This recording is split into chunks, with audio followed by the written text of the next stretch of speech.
नमस्कार दोस्तों, बहुत बहुत स्वागत है आप सबका एक बार फिर से हमारे YouTube चैनल जिसका नाम है एस्ट्रो नॉलेज में।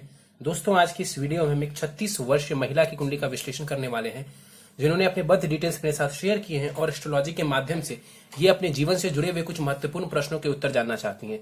तो निश्चित ही आज इस वीडियो में मैं इनके द्वारा पूछे गए सभी प्रश्नों का उत्तर दूंगा और साथ ही साथ इनकी कुंडली का पूर्ण विश्लेषण भी करूंगा।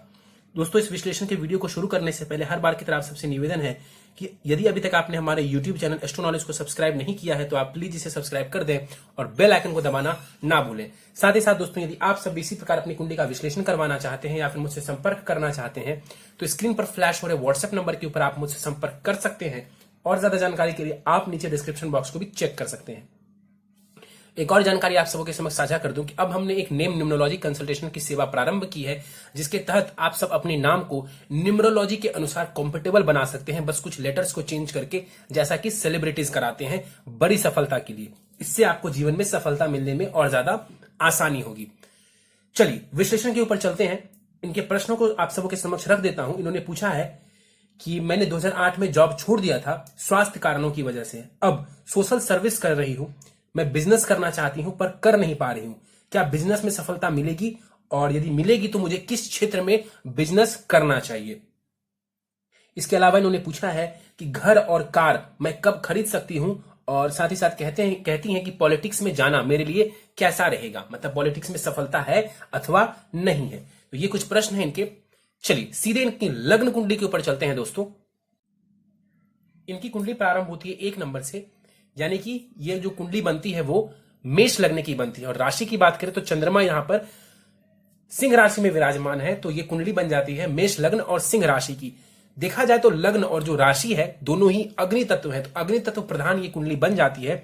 ऐसे लोग आमतौर पर थोड़े जिद्दी होते हैं, मेहनती होते हैं, पेशेंस की कमी होती है, जो एक बार ठान लेते हैं वही करते हैं और गुस्सा थोड़ा ज्यादा आता है, लेकिन यदि जिद पर आ जाए तो जो करना चाहे जीवन में वो करके बैठते हैं। यहां पर लग्न के ऊपर चले तो लग्न का जो मान है वो 6 डिग्री का है। लग्न बहुत बलवान तो नहीं कहेंगे, बस ठीक ठाक बलाबल है। लग्न के पास 6 डिग्री का यहां पर लग्न है। चलिए लग्नेश मंगल को देखें तो लग्नेश मंगल उठ करके द्वितीय भाव धन भाव में विराजमान है। मंगल धन और वाणी भाव में विराजमान है, तो वाणी प्रभावशाली कर देंगे, वाणी को प्रभावशाली बना देंगे। और यहां पर बैठा हुआ मंगल धन कमाने के लिए बढ़िया है। हालांकि केतु साथ में बैठे हुए हैं, नीच का केतु है, मंगल के साथ विराजमान है। एक प्रकार से अंगारक दोष यहां पर बन रहा है, अंगारक दोष बन रहा है। द्वितीय भाव में सेविंग्स में परेशानी आ सकती है।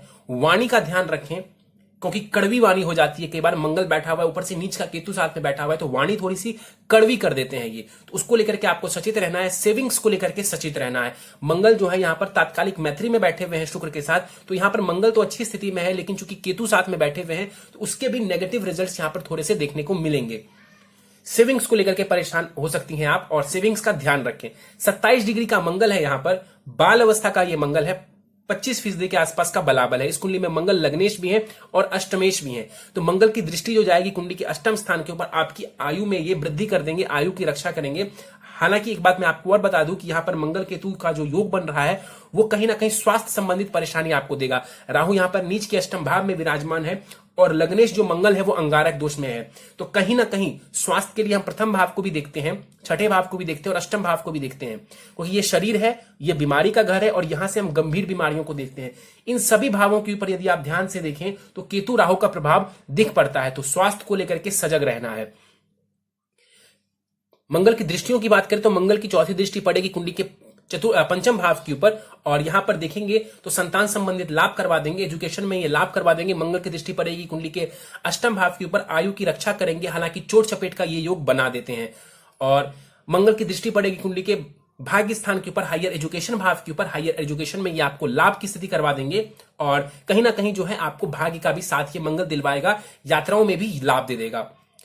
केतु यहां पर नीच का बैठा हुआ है, 29 डिग्री का केतु है, बाल अवस्था का है, बल बहुत ज्यादा केतु के पास भी नहीं है और यहां पर केतु शुक्र के भाव में बैठा हुआ है। शुक्र लाभ स्थान में बैठे हुए हैं, ना केंद्र में है ना त्रिकोण में है, लेकिन लाभ स्थान में है और शुक्र इस कुंडली में मारक ग्रह है, तो यहां पर केतु का नीच का बैठना अच्छी स्थिति नहीं है, स्वास्थ्य की परेशानी देंगे क्योंकि लग्नेश के साथ अंगारक दोष बना रहा है। दूसरा, वाणी को लेकर के सचेत रहिए, किसी को खराब वाणी मत कहिए और सेविंग्स का ध्यान रखिए। कई बार राहु और केतु अनस्टेबिलिटी देते हैं, धन तो आए लेकिन टिके नहीं, ऐसी दिक्कत आती है। केतु की दृष्टियों की बात करें, केतु की 5वीं दृष्टि पड़ेगी कुंडली के छठे भाव के ऊपर और यहां पर स्वास्थ्य संबंधित परेशानी ये आपको दे सकता है और स्वास्थ्य को लेकर के सचेत रहे। केतु की दृष्टि पड़ेगी अष्टम स्थान के ऊपर, उच्च की दृष्टि पड़ेगी और यहां पर चूंकि राहु नीच का बैठा हुआ है तो परेशानी ही ज्यादा मिलेगी। केतु भी नीच का है लेकिन उच्च की दृष्टि डालेंगे तो केतु की दशा में हो सकता है तो सडनली कुछ गेन हो जाए।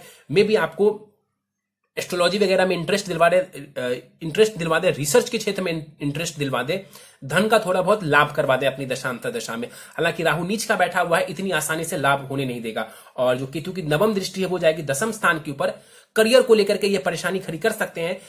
अभी जस्ट मैंने एक वीडियो खत्म किया है, उसमें मैंने बताया है कि जब भी राहु और केतु दसम भाव को प्रभावित करते हैं, अनस्टेबिलिटी देते हैं करियर को लेकर के। तो यहां पर केतु की दृष्टि जो आपके दसम भाव के ऊपर पड़ रही है, अनस्टेबिलिटी, करियर को लेकर के कहीं ना कहीं अनस्टेबिलिटी ये देगा। आगे बढ़ते हैं, चलते हैं कुंडली के तीसरे भाव की तरफ। शनि बैठा हुआ है, 5 डिग्री का शनि है, यहां पर बाल अवस्था के शनि है। शनि इस कुंडली में समग्रह है, कर्मेश है और लाभेश है और यहां पर तीसरे भाव में बैठे हुए बिजनेस।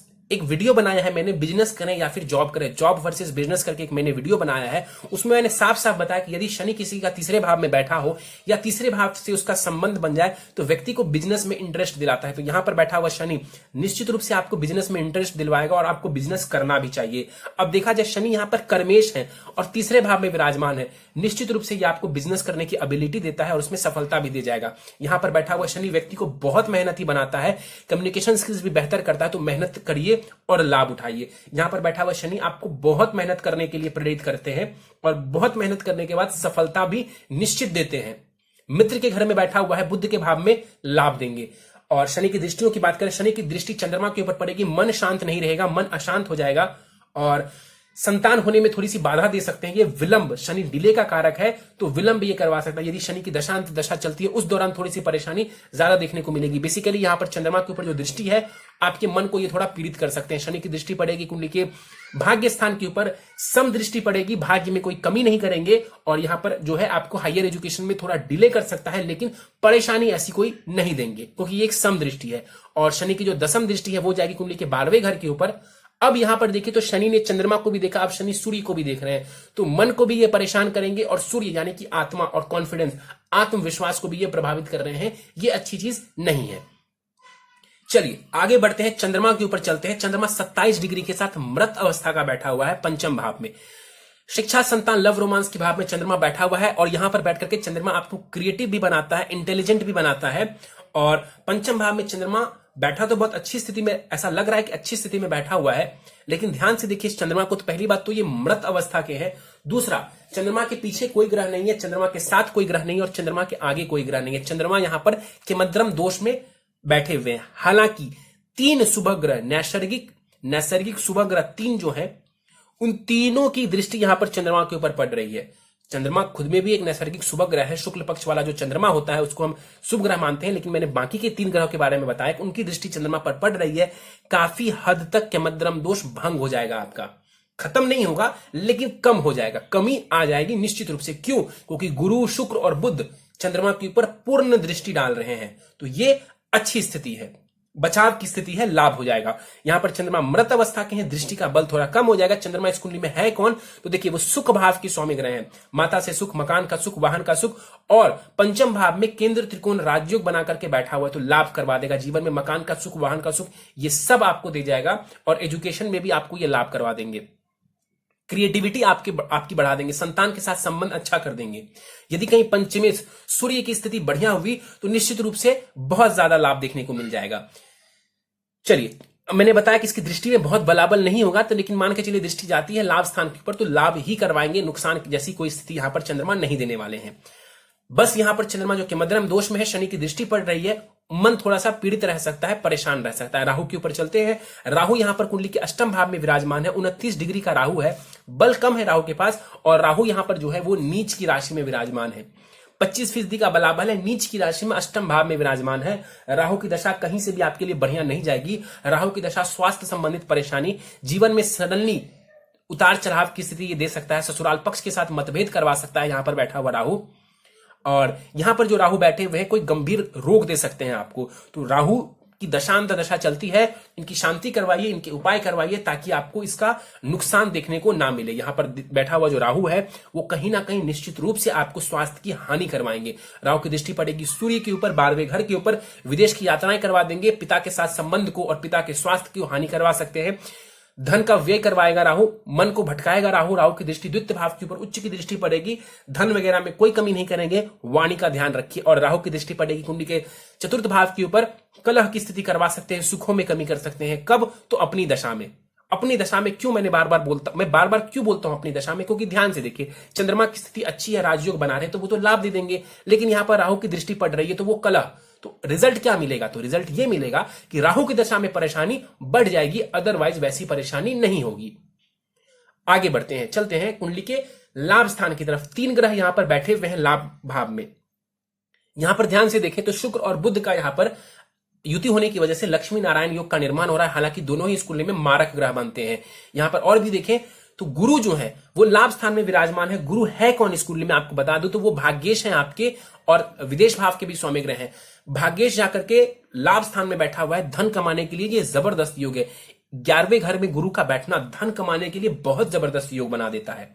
और लक्ष्मी नारायण योग का निर्माण होना धन भाव में जबरदस्त स्थिति है।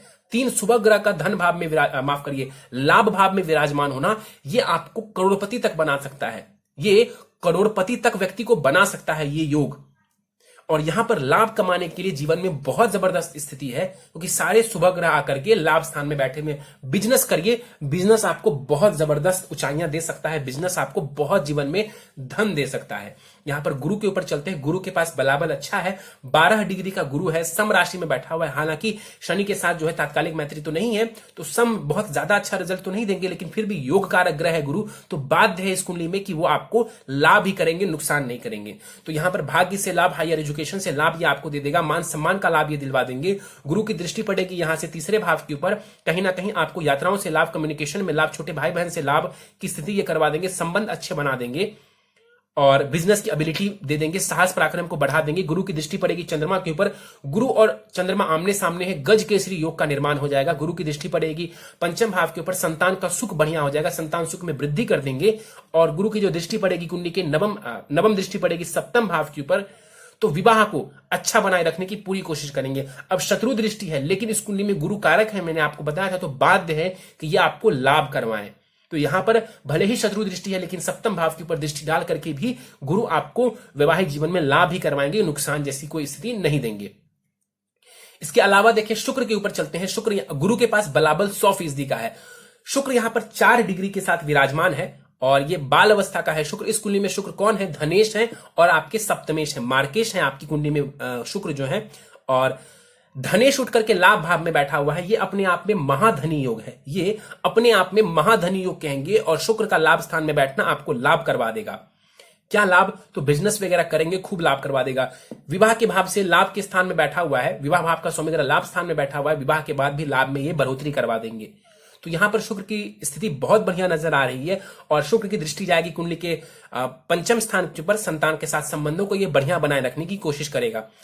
और एस्ट्रोलॉजी में भी ये आपको इंटरेस्ट दिलवा देगा। शुक्र पंचम भाव से संबंध रखें, नवम भाव से, अष्टम भाव से, लग्न से संबंध रखें, कहीं ना कहीं एस्ट्रोलॉजी वगैरह में इंटरेस्ट दिलवाते हैं। इसके अलावा यहां पर देखा जाए मरकरी 26 डिग्री का बुध है, यहां पर मृत अवस्था का है ये बुध, और यहां पर बैठे हुए हैं लाभ स्थान में। तो दृष्टि का बल कम हो जाएगा, लेकिन बुध इस कुंडली में कौन है? तृतीयेश है और षष्ठेश है। और कहीं ना कहीं यहां पर साहस पराक्रम और रोग ऋण शत्रु भाव का स्वामी ग्रह लाभ स्थान में बैठा हुआ है मृत अवस्था में। बुध की स्थिति कोई बहुत खराब नहीं है, बुध अच्छी स्थिति में है, मित्र के भाव में जाकर के बैठा हुआ है। ये लाभ में कोई कमी नहीं करने वाले हैं। लक्ष्मी नारायण योग का थोड़ा बहुत लाभ आपको जरूर मिलेगा। थोड़ा बहुत मैंने क्यों बोला? क्योंकि शुक्र और बुध कारक नहीं है इस कुंडली में, लेकिन लाभ तो वो करवा देंगे। तो यहां पर बुध भी लाभ की स्थिति करवाएगा। मृत अवस्था का है तो दृष्टि का बल बहुत कम हो जाता है। तो यहां पर बेसिकली 3 ग्रहों की युति लाभ अर्जित करने के लिए, मान सम्मान अर्जित करने के लिए बहुत बढ़िया है, बहुत ही जबरदस्त स्थिति है। एक बात और बता दूं, बुध शनि के भाव में है, शनि बुध के भाव में है, शनि और बुध के बीच में राशि परिवर्तन हो रहा है। यह भी बढ़िया स्थिति है। मेहनत करेंगे, खूब लाभ आप कमाएंगे, क्योंकि मेहनत, साहस पराक्रम और लाभ भाव के बीच में राशि का परिवर्तन हो रहा है। तो खूब मेहनत करिए, खूब लाभ अर्जित करिए। चलिए आगे बढ़ते हैं, सूर्य के ऊपर चलते हैं। सूर्य 12वें घर में विराजमान है 21 डिग्री के साथ, 50% का बलाबल है। कुमार अवस्था का ये सूर्य बैठा हुआ है यहाँ पर। सूर्य इस कुंडली में कौन है तो पंचमेश है, शिक्षा, संतान, लव, रोमांस और जो है पंचम भाव एंटरटेनमेंट के लिए भी देखते हैं, उस भाव के स्वामी ग्रह सूर्य बनते हैं। विदेश भाव, खर्च भाव में विराजमान है जाकर के। पंचम भाव से राष्ट्रक दोष है सूर्य का, ये बहुत अच्छी स्थिति नहीं है। संतान सुखों में थोड़ी सी ही सही ये कमी जरूर कर देंगे। यहां पर बैठा हुआ सूर्य कहीं ना कहीं आपको अध्यात्म की तरफ रुचि दे सकता है, विदेश की यात्राएं करवा सकता है, चैरिटी वाला बना सकता है आपको। क्यों चैरिटी वाला बनाएगा? क्योंकि देखिए गुरु के राशि में जाकर के सूर्य यहां पर बैठे हुए हैं, सात्विक प्लेनेट है सूर्य, तो आपको इन चीजों में लेकर के जाएगा। और सोल आत्मा जाकर के 12वें घर में बैठा हुआ है, कहीं ना कहीं ये आपको इंटरेस्ट दिलवा देंगे, अध्यात्म वगैरह के क्षेत्र में रुचि दिलवा सकते हैं वहां पर। सूर्य की दृष्टि पड़ेगी कुंडली के 6ठे भाव के ऊपर, और स्वास्थ्य का ध्यान रखेंगी, आंखों से संबंधित जो है चीजों का ध्यान रखेंगी, और साथ ही साथ जो है हड्डियों का, कैल्शियम का, इन सब का ध्यान रखेंगे। लाभ की स्थिति देखने को आपको मिलेगी। चलिए दशाओं के ऊपर चलते हैं। दशा फिलहाल आपको गुरु की चल रही है, जो कि 15 सितंबर 2030 तक चलने वाली है। गुरु आपका अच्छा है इस चार्ट में, और ये दशा आपके लिए बेहतर है। हालांकि अभी आपका जो नवमांश चार्ट है वो मेरे सामने है, उस चार्ट में गुरु नीच की राशि में विराजमान है, गुरु मकर राशि में जाकर के विराजमान है। ये एक वीक पॉइंट बनता है, मतलब यहां पर तो गुरु देखने में ठीक नजर आ रहे हैं, लेकिन यही गुरु D9 चार्ट में नीच की राशि में जाकर के विराजमान है। इसका मतलब है कि गुरु के पास जो ट्रू स्ट्रेंथ है वो कम है, ट्रू पोटेंशियल गुरु के पास जो है वो थोड़ी कम है। तो गुरु की दशा है, इससे जुड़ा हुआ लाभ लेना है तो थोड़े बहुत उपाय कर लेंगे तो लाभ जरूर देखने को मिलेगा। और फिलहाल गुरु में आपको बुध की अंतरदशा चल रही है। ये समय है धन अर्जित करने का, धन अर्जित करने का समय है। 21 अगस्त 2021 तक का जो है आपको इसकी अंतरदशा चलने वाली है गुरु में बुध की। ये समय है मान सम्मान और धन इकट्ठा करने का, बढ़िया समय है। प्रश्नों के ऊपर चलते हैं। इन्होंने बोला कि जॉब जो है इन्होंने 2008 में छोड़ दिया, क्योंकि स्वास्थ्य कारणों की वजह से इनको बहुत परेशानी हो रही थी।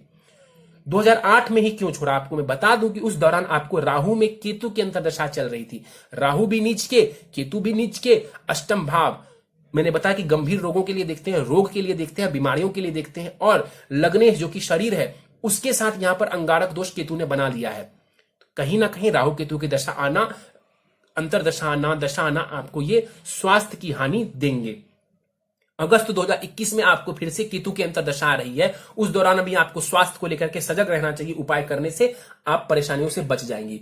तो कारण मैंने आपको बता दिया कि राहु में केतु की अंतरदशा की वजह से जो है आपको वहां पर स्वास्थ्य बहुत ज्यादा खराब हुआ होगा। अब बताया आपने कि सोशल सर्विस कर रही हैं आप। गुरु जो है वो चैरिटी 12वें घर से हम काफी हद तक देखते हैं चैरिटी के लिए, और वहां पर सूर्य का बैठना गुरु की राशि में, ये कहीं ना कहीं जो है इन चीजों में आपको लेकर के गया। और इसके बाद इन्होंने बताया कि मैं बिजनेस करना चाहती हूं पर कर नहीं पा रही, क्या बिजनेस में सफलता है और किस क्षेत्र में करूं? बिल्कुल बिजनेस ही करना है आपको, बिजनेस करने में आपको बहुत सफलता है। Factory, steel, iron, electric, petrol, mines, इन सब से जुड़िए, इन सब चीजों से आप जुड़िए, कोल माइंस और इन सब से जुड़िए, शनि से जुड़े हुए क्षेत्रों से जुड़िए, आपको लाभ मिल जाएगा। शनि से जुड़े हुए क्षेत्रों से जुड़ेंगे, आपको लाभ मिल जाएगा। इन चीजों का से जुड़ा हुआ यदि आप बिजनेस करती हैं आपको ज्यादा लाभ की स्थिति देखने को मिल जाएगी। और इन्होंने पूछा है इसके बाद कि घर और गाड़ी, मतलब कि कार मैं कब खरीद सकती हूं? अभी वो योग बहुत बढ़िया बना हुआ है। गोचर के अनुसार देखें तो गुरु अभी मकर राशि में चल रहे, 30 जून तक आप ले सकती हैं। इसके बाद फिर से 21 नवंबर से लेकर के अगले वर्ष 13 या 14 नवंबर तक जब तक गुरु रहेंगे मकर राशि में, बीच बीच में वो थोड़ा चेंज करेंगे, आप देख लीजिएगा। मतलब बेसिकली आप 1 से 2 वर्षों में इन चीजों में आपको लाभ देखने को मिलेगा। आप मकान लेना चाहती हैं, आप वाहन लेना चाहती हैं, अगले 1 से 1.5 वर्षों में आपको ये सब कुछ प्राप्त हो सकता है। इसमें बहुत कोई बाधा मुझे नजर नहीं आती है। आप अच्छा मकान ले पाएंगी, बढ़िया गाड़ी ले पाएंगी, उसको लेकर के मुझे बहुत ज्यादा कुछ तकलीफ इस कुंडली के अनुसार नजर नहीं आती है।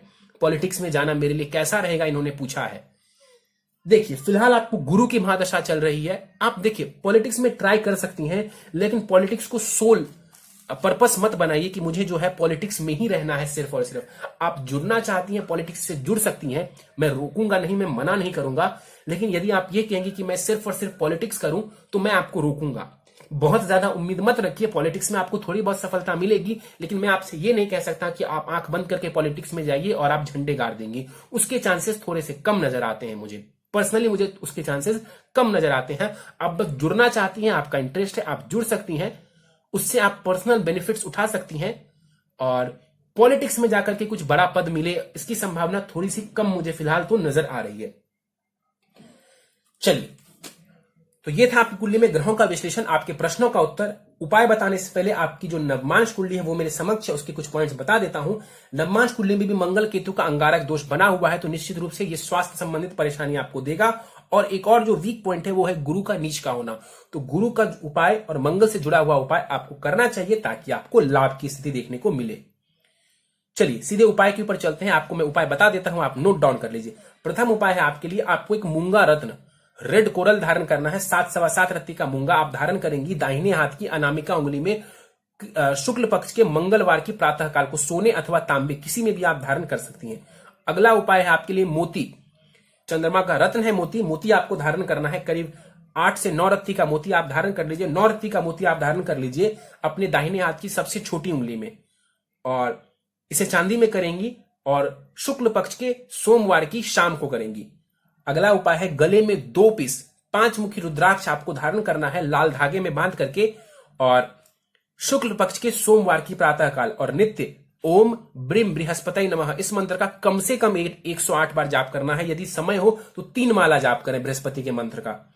इसके बाद जो है आपको नित्य भगवान सूर्य को अर्घ देना है, गायत्री मंत्र का जाप करना है। 21 बार करें या 108 बार करें, समय है तो 108 बार करें, बहुत लाभ हो जाएगा। और साथ ही साथ कुछ दोष बन रहे हैं उसके निवारण करवा लें, केमद्रम दोष और अंगारक दोष निवारण पूजा। इसमें से भी आपके लिए अंगारक दोष, जो कि मंगल केतु साथ में बैठे हुए, इस वजह से जो अंगारक दोष बन रहा है कुंडली में, उसका निवारण आपको करवा लेना है किसी ब्राह्मण के द्वारा।